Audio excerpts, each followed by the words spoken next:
C'est une exposition un peu particulière dans la mesure où elle rassemble 3 artistes que leur âge, dans certains cas, leur option idéologique ou leur appartenance à des champs esthétiques séparent.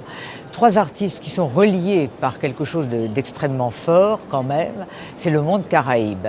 Il s'agit donc de Camacho, artiste qui a été très proche du mouvement surréaliste, puisque c'est André Breton qui en France a écrit pour la première fois sur son travail.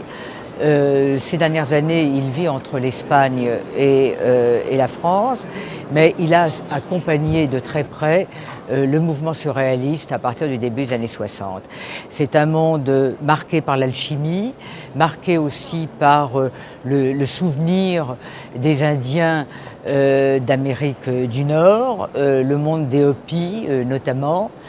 Et c'est un monde, le monde pictural de Camacho est un monde qui se souvient des légendes anciennes et des signes de transcendance que les pièces primitives nous transmettent.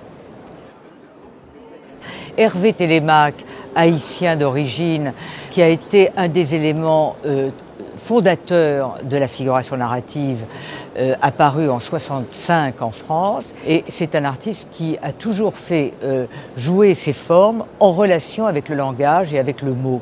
D'où le sentiment que les tableaux étaient composés sur un mode énigmatique, qui ne livrait pas immédiatement son message, mais qui demandait à l'observateur d'en décrypter le sens le plus profond.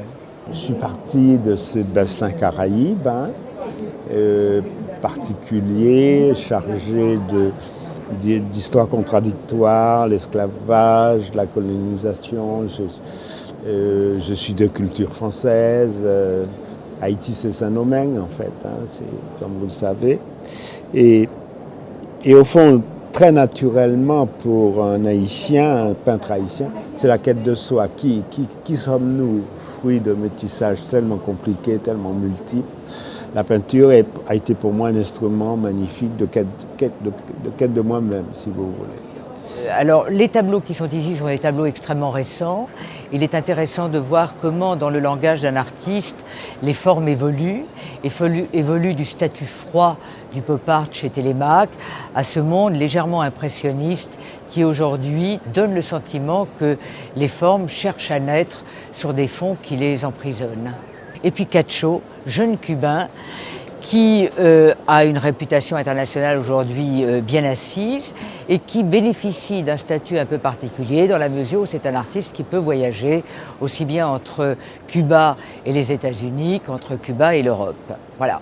Cacho, c'est un cas très particulier qui représente en effet cette très nouvelle génération cubaine apparue dans le courant des années 90, qui curieusement a parlé de thèmes qui sont quand même des thèmes très durs pour le gouvernement cubain et qui, malgré ce langage, est un enfant chéri du régime. Le monde de Cacho est le monde de l'assemblage. La plupart du temps, c'est le thème du radeau qu'il décrit. Ici, nous voyons un mobilier qui s'appuie sur des rames, les rames de voyageurs qui prennent n'importe quel objet comme support à un voyage maritime.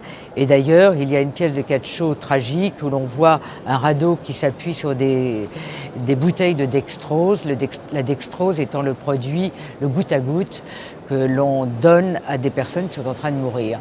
Donc le caractère souriant du paradis tropical, là, se teinte quand même d'une très grande douleur.